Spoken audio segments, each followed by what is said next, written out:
what are the different elements that make up personality. Personality is something that we talk about a lot of the time. You know, people will make comments like, he has such a great personality, or her personality is perfect for the job.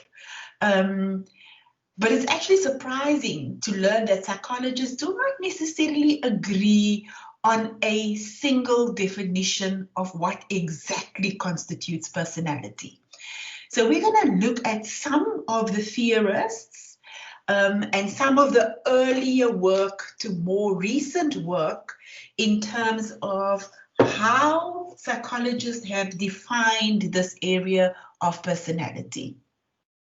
And I think when we colloquially talk about personality, we do talk about personality as being the characteristic patterns of thought, feelings, and behaviors.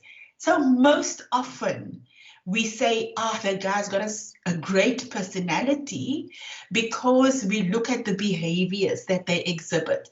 But behaviors come from a particular mental model. And the mental model behind the behavior is what we're going to be exploring in this chapter today. And these are all the things that makes a person unique. In plain English, it is what makes you you. And the uniqueness is really something that I want to emphasize. Because while we might have similarities in terms of personality, there are slight deviations and slight quirkiness that would lean into that uniqueness concept of each person. And researchers have found that while some external factors can influence how certain traits are expressed, personality primarily originates within the individual. Aspects of personality may change as we grow older, but at the same time, personality also tends to remain fairly consistent throughout life.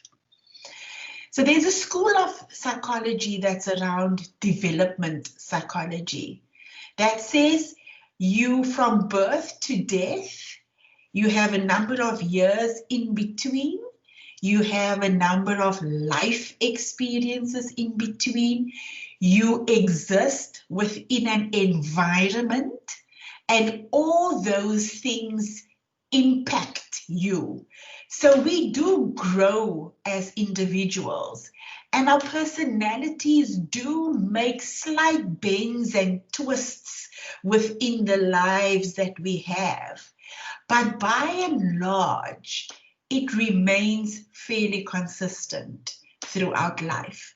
There might be one particular area that if you look at your self-image, you say to yourself, I don't like this area, and you actively work on that area, then of course it can change. But it won't change the whole being necessarily.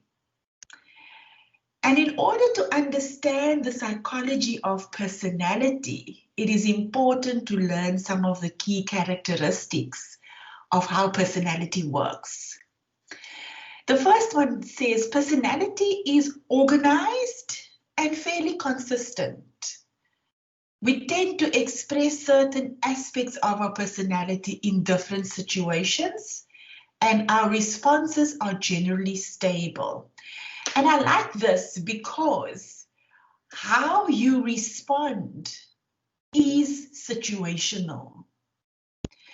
Although a personality is generally stable, it can be influenced by the environment, which I said earlier. For example, while your personality might lead you to be shy in a particular situation or in a social situation, you may act completely differently in an emergency situation. And you might be more forceful, you might be more outspoken as you take charge around you. But the environment will determine that, because if there is somebody that immediately comes forward and take charge of the situation, you might hold back. But if nobody emerges, you can take charge of that situation, even though your natural personality wouldn't like to be on the forefront of things. Personality causes behaviors to happen. You read to the people and objects in your environment. You react to the people and objects in your environment based on your personality. And from your personal preferences to your choice of a career, every aspect of your life is affected by your personality. And we know that when there is a disconnect between how we see ourselves and our self-image and what we think we should be, and if we evaluate that actually in my everyday life that is not who I am, then that leads to stress. And generally that leads to mental health issues, because the self-concept and the actual is in conflict from a personality point of view. Now, most of you must have heard of Sigmund Freud. I think he was very controversial for his time. But he has also been critiqued for his thinking around what makes up and what causes personality to form. And his theory around psychodynamic theory of personality is heavily influenced and emphasized the influence of the unconscious mind and childhood experiences on personality.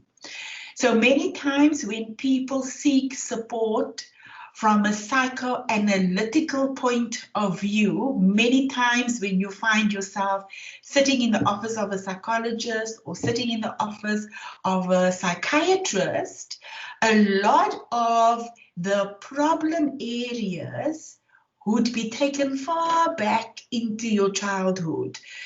So that model is around whatever happened in your childhood is now coming out in behavior that is not positive.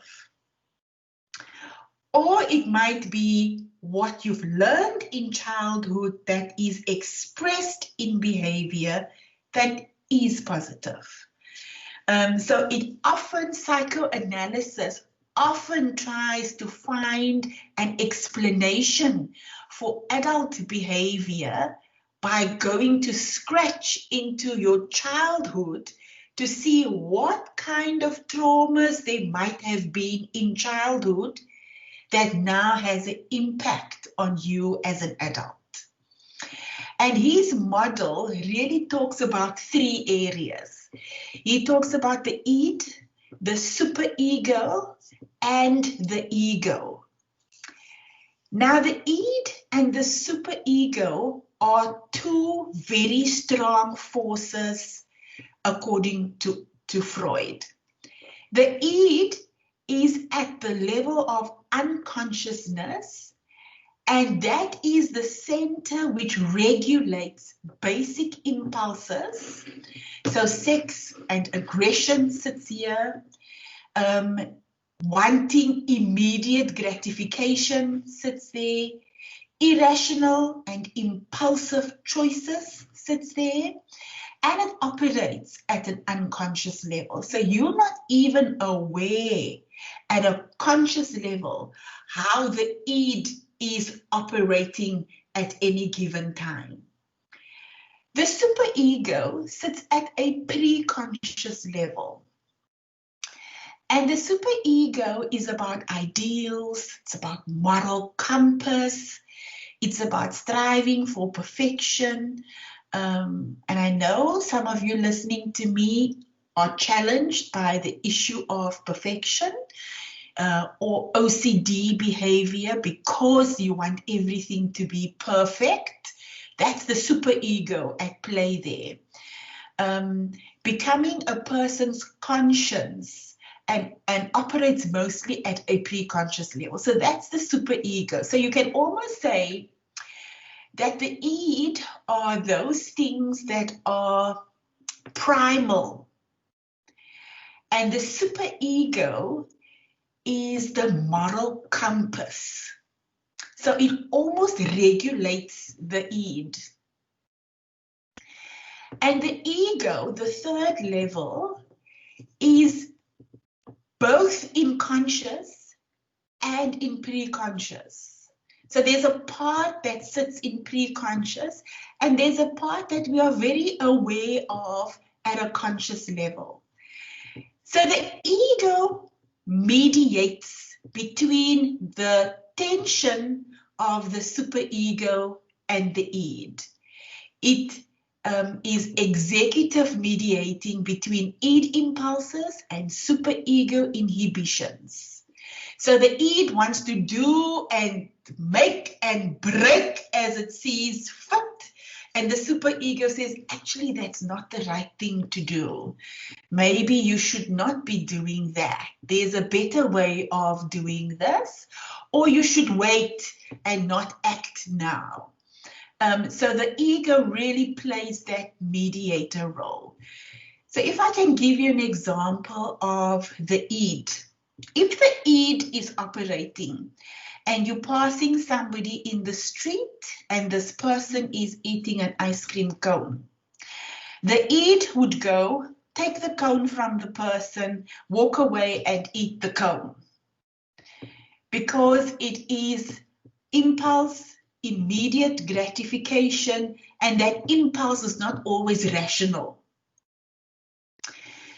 The superego would go into that same situation, and the superego says, oh, I really like that cone, but I know it's not the right thing to take something from somebody else because it doesn't belong to me. So that's the moral compass.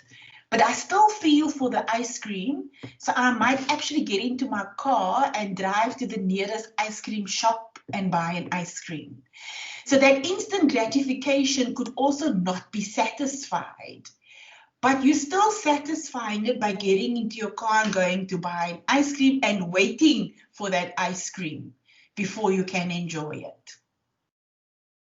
So those are the three levels of consciousness that the Freud theory is based on.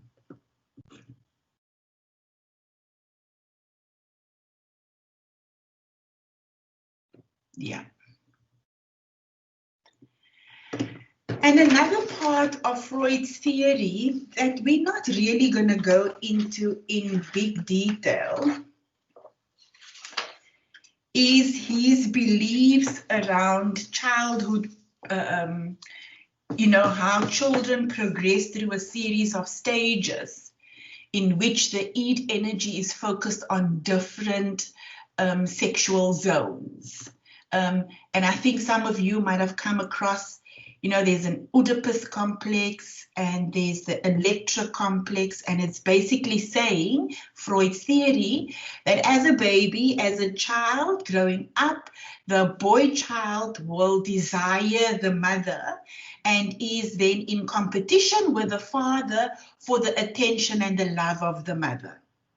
It's a very basal kind of view of an infant and their needs and requirements. Remember, we spoke about the id and the superego. And then he said, similarly, the same happens to a girl child, that she desires the dad in a sexual way and is in competition with the mom around the dad's love and attention. And I think probably tongue-in-cheek, I want to say that probably explains a lot about what happens in family situations and family dynamics. And I don't mean this in a negative or derogatory term or just in terms of Freud's theory. But you know, from just everyday life, you've got your daddy's girls and you've got your mommy's boys. So I suppose there is some attention that we can apply to Freud's theory. The next theory I want us to work through is the behaviorist theory, also referred to as the learning theory. But before I move on, is there any questions that you have around Freud's theory?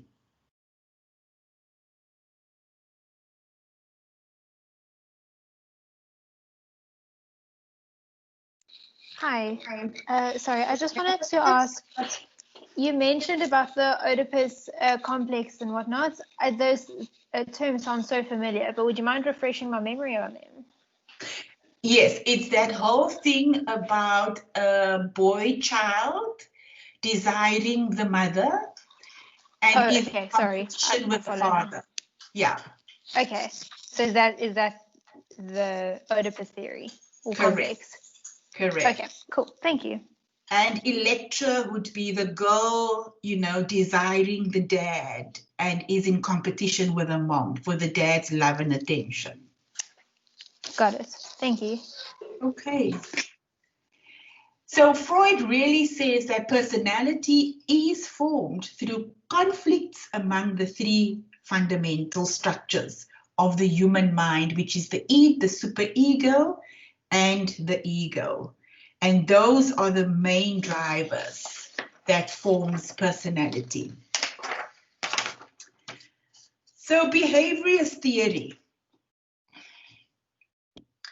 So people that came after Freud, they are called neo-Freudians. So they came after Freud and they expanded on his theory and by and large criticized his theory a lot. Because Watson and Skinner, these are part of the psychologists that came up with this theory, they believed that if you were given a group of infants and you put them in an environment where they are raised the same, it would be the ultimate determining factor for how they acted and not their parents or their genetics. So if you take children from the parents, you put them in an environment, they are cared for the same every day, the same experiences. The environment that they are in will shape their personality. So they almost negated the impact that genetics have on how personality is formed. And one of the earliest of experiments was Pavlov's dog. A group of dogs would hear a bell ring, and every time they hear the bell ring, they know that they are going to be fed. So after enough time of this stimulus, when the bell would ring, the dogs would salivate in anticipation of the food that they know they will be getting. And this is exactly what the behaviorist argues, that the thing we experience and our environment are the drivers of how we act. So ringing of the bell, that stimulus, the response is food. And a lot of the behaviorist theories you can also relate back to a return email, and I've given my email address further up in the chat. Do you guys see it? Yes. Okay, but I'm just posting it again. Natalie Engelbrecht, the number 2@gmail.com. If you send it to me, then I will respond with the attachment.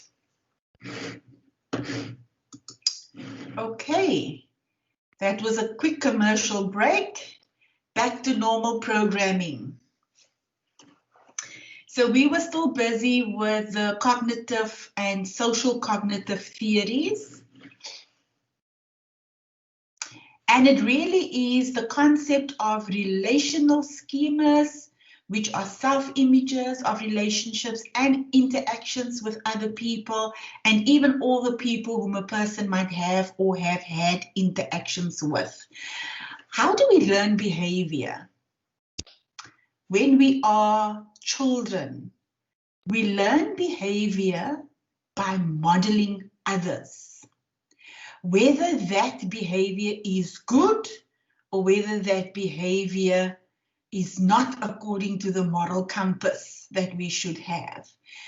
But we learn language by modeling others. We learn behavior by modeling others. So we see, monkey do. We see our parents do something, and we see that, okay, nobody got hit for that. Nobody was disciplined for that. So that must be acceptable behavior. So let's then behave like that because that's acceptable. And then when there's behavior that is unacceptable, so there's either punishment for it, or there's a period where there is a breakdown in relationship because of that behavior, then we learn. It's that whole thing about putting your hand on a hot plate. You will learn not to do that again because you understand the consequence of that. So the personality then also forms in that way by looking at others, even in the work context. Sometimes I have come across line managers who are so aggressive with their people. And people don't like it. But when you see those same people who didn't like the aggressiveness in a manager, when you see those same people going back to their teams, then they act exactly the behavior that they didn't like from their line manager. Why, you ask yourself? It's that whole concept of modeling again. And that's why it's so important to choose good role models, because that is primarily how the process of learning starts in infancy. We see behavior, we do behavior because it's rewarded. Or we don't do it because there's a punishment. Now, the last sentence in this paragraph is important. Failure of a person to be whom he or she wants to be might lead to feelings of anxiety and depression. So this happens when you have self-doubt. You think, oh, but other people don't do it like this. Oh, but other people have this and that and I don't. Oh, look at the Joneses. I want what the Joneses have, but I can't get it.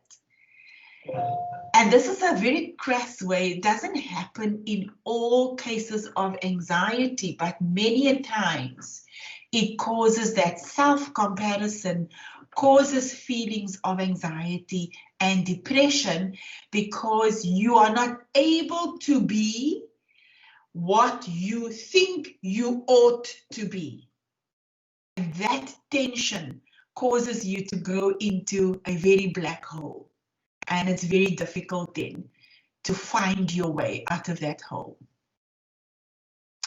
Biological perspective.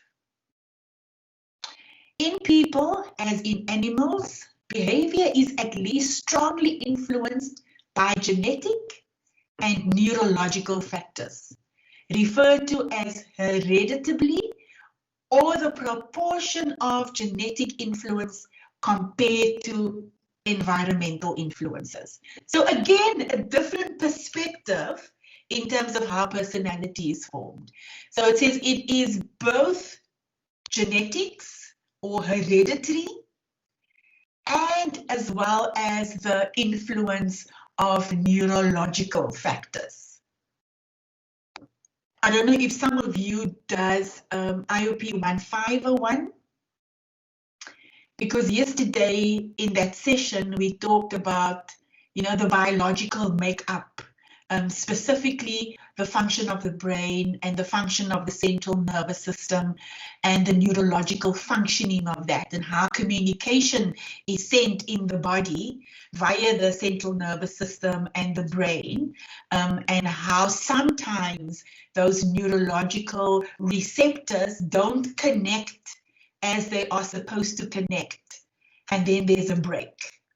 And that break is then seen in, most of the time, a behavior that is negative, or a behavior that could lead to self-harm, or a behavior that is not as positive as we would like it to be.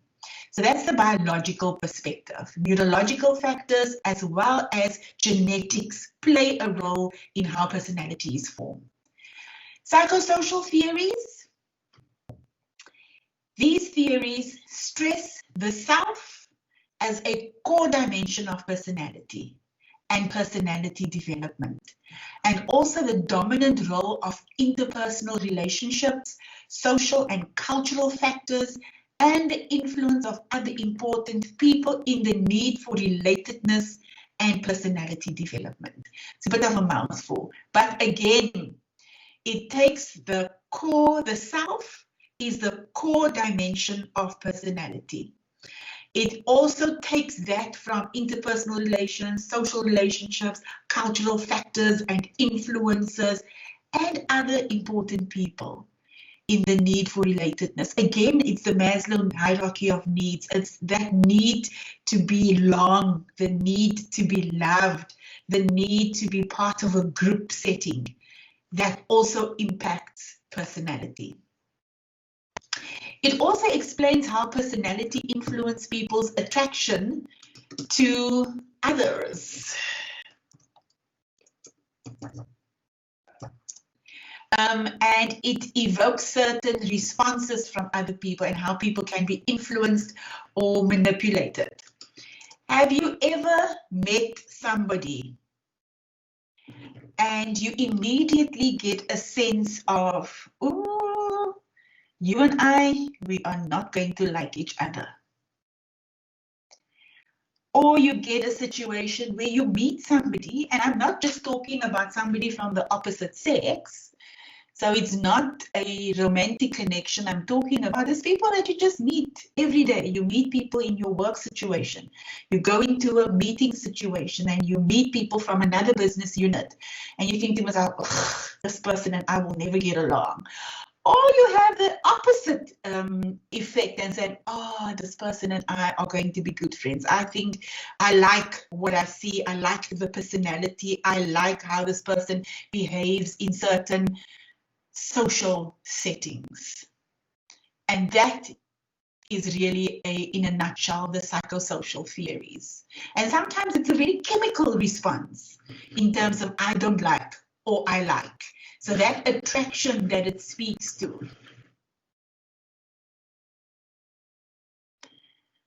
Contextual approaches. This theory emphasizes the study of whole systems, unlike many other approaches. I promise I will clean up my typing skills before I send. That reduce understanding and meaning of systems and behavior to certain elements only. This approach suggests that people must be seen as a whole person, that human behavior can be complex, and that there is often more than what the senses observe on the surface or what a first impression would indicate. I think that is such an important statement, to not respond to just what you see in the moment, but to really step back and ask what's going on here. Something sits behind this behavior. Let me find out. And how do you find out? If you have a staff member that is in that space, it's to talk to the person and says, hey, the other day in that meeting, you behaved in this and this way. And I was just wondering, what is sitting behind that behavior or that response that you gave in the meeting. And in that way, line managers and HR people can learn quite a lot about what is the motivator for the behavior. And then you can come in and try and get the person to see another point of view or to address the behavior that was exhibited into something that is more constructive and into a behavior that moves a project forward, that moves a relationship forward, etc. So this work is not just for the exam, it's how you live as a human capital practitioner or as a line manager within the world of work. And it really says in this contextual approach that researchers and practitioners should therefore consider the whole person and all his/her attributes in relation to all influencing factors, which include culture and where and how a person lives and functions in the context of his/her various life roles. So the person that comes to work is not just the administrator that works in policy administration. That person comes with their full context, with that full baggage that makes up that personality, and that is what you need to deal with. It must also recognize that feedback on their personality expression, which people obtain in their learning experiences, has an important role in a person's functioning and growth. When last, ladies and gentlemen, have you ever asked for feedback? Feedback on how you are doing. Feedback on how you show up in a team. Whether you're a line manager or you're an employee asking your manager, how do you see me? How do I show up at work every day? And why do we need to do that?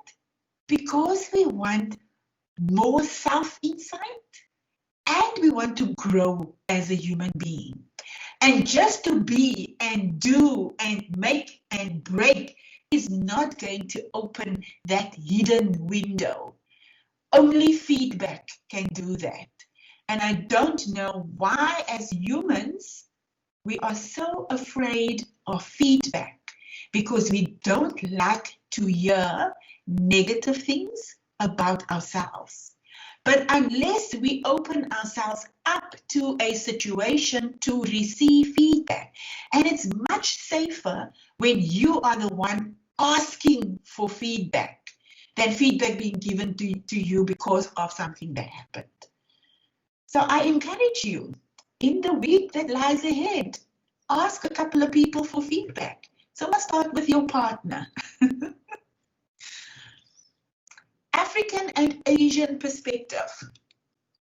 It was very interesting for me to realize that there seems to be people and personality theories that apply to people, and then there is a special category for African and Asian. And I think the only thing that they want to highlight here is that these two groups, from an ideological perspective and a cultural perspective, have certain inborn characteristics that makes them unique. So you cannot have just a vanilla view of an individual. If that person is from African descent or Asian descent, there's almost another lens that you need to put on your eyes in terms of how you look at them, for the following reason. So a separate discussion of these views does not mean that aspects of Asian and African psychology cannot be classified with other perspectives, but rather aim to illustrate the unique context of personality and behavior that must be considered for any individual or group. Asian and African psychology originates from a metaphysical and spiritual tradition, resulting in a more intuitive and integrated discipline. Asian psychology emphasizes knowledge of the soul, and freedom of the individual through self-realization, especially through self-experience. In this process, the emphasis is not so much on the individual, the self or the ego, but on the person as an interpersonal being connected to his or her culture, society, family, and spiritual value.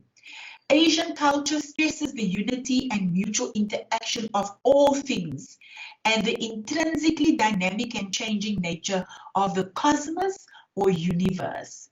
In some Black African perspective, the issue of time, the emphasis is in terms of the past, so the history, and the present. So it's ancestral and the present, and it's not so much about the future. In terms of the time, these needs are especially directed at living in peace with ancestors and fellow humans and in the community. So that whole thing around Ubuntu, I am because of everybody around me. The difference in time perception between cultures, but also other aspects such as attitudes towards work, leadership, doing business, management, and other organizational and human resource activities should be part of managing diversity in the workplace because it will influence work interactions. So can we say, yeah, but we are all the same? No, we are not all the same. Our environments are not all the same. Our belief systems are not all the same. Diversity is the name of the game. And in that diversity, you need to find the magic that unlocks the potential that sits in everybody that you have within your workplace. So what determines personality? We did say hereditary and biological factors. We did talk about environmental factors. And I now want to give you a quick assessment. So I am asking you this question. Personality can be said to be the study of. Is it A or E? A, genetic and specific traits in people and how they differ. Attachment, behaviors and how it influences personality. Consistent patterns of behavior across time and in situations. Psychological adjustment and its promotion. All psychological processes known as psychology. Can you guys give me the answer? What do you think is the answer? And I'm giving you this as an example of how they might put these multiple choice questions. And your exams are mostly going to be multiple choice.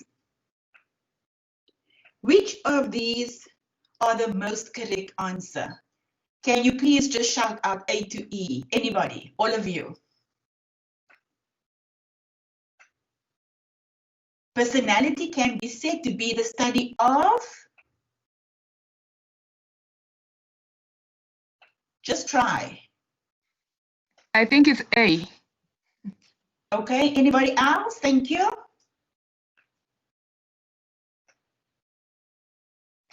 Anybody? Where's the gentleman in the group? A. A. Okay. You see, this is the thing with... Sorry, say again? Yes, I think it's C. You are correct. It is C. Now, ladies and gentlemen, what I want to demonstrate with these multiple choice questions is that this is how you may be asked a question in the exam. A sounds right. Am I right? And there's probably a couple others that also sounds right, but there is one that is absolutely right. So don't for a minute think you can go into an assessment and think just a quick discussion about personality is going to make you able to pass the exam. I encourage you to go through your textbook. I encourage you to go through the notes that I'm giving you to have a better recall and a better understanding of these different terminologies that we're working with. Okay, another interesting one. The focus is on how traditional and communicated meanings and practices are lived by individuals and groups, and how such meanings and practices influence people's identities and subjective experiences. This statement best describes the assumption of a what approach to personality. So the word is traditional, individuals and groups, how this influences people's identities and subjective experiences. So again, what is the correct answer here?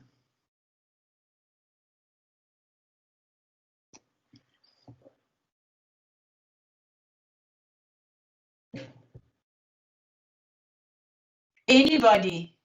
I think I'm torn between B and D. Okay. Yeah, the individual side of it makes me think it's humanistic, but the traditional and communicated meanings makes me think it's socio-psychological. Mm-hmm.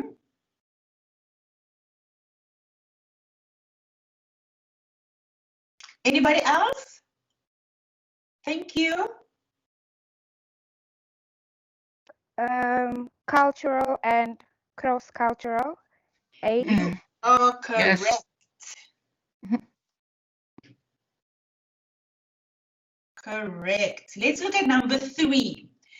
Which viewpoint on personality would emphasize that personality is also generic in people and general laws in personality and human behavior can be deducted from research? A deterministic viewpoint, an ideographic viewpoint, a monothetic viewpoint, a causative viewpoint, a holistic viewpoint. We didn't really speak to this one, so I shall give you the answer to this one. But you see, this is how tricky they ask these questions, because we actually did talk to the perspective.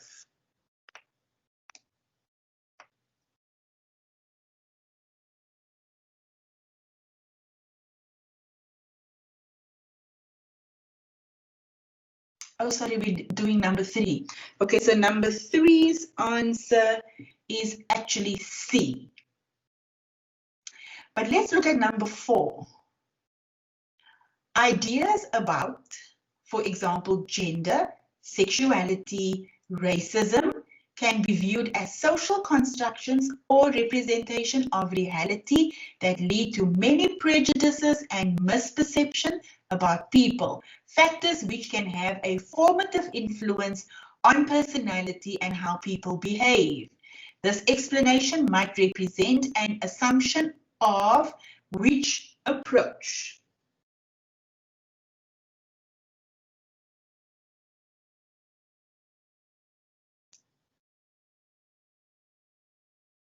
The answer here is B, critical psychology. Can you see how very confusing they make this? So you actually need to know your story here. Imagine that you are requested to do an accurate job analysis of engineering jobs in your company to establish the exact task, functions, and responsibilities of job incumbents, and to eventually establish the physical and personality-related job competencies. Which approach would help you to best execute the task?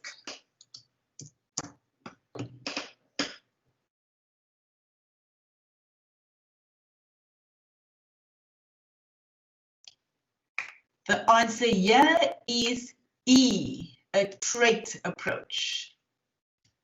Because remember, when you do an advert, you have to say what are those traits that people need to have to apply for this position.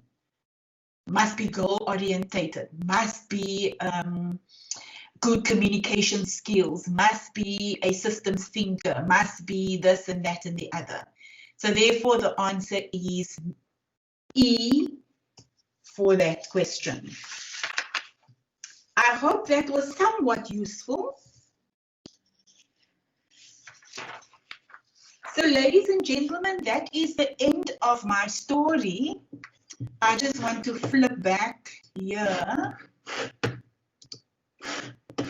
and to say if there is anything, and I mean anything, that you need support on, I am here.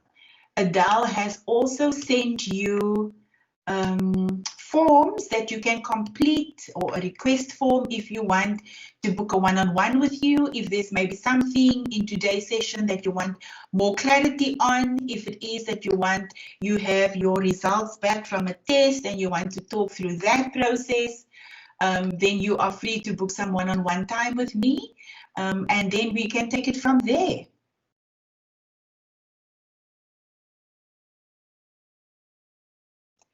And thank you everybody who have posted their student numbers.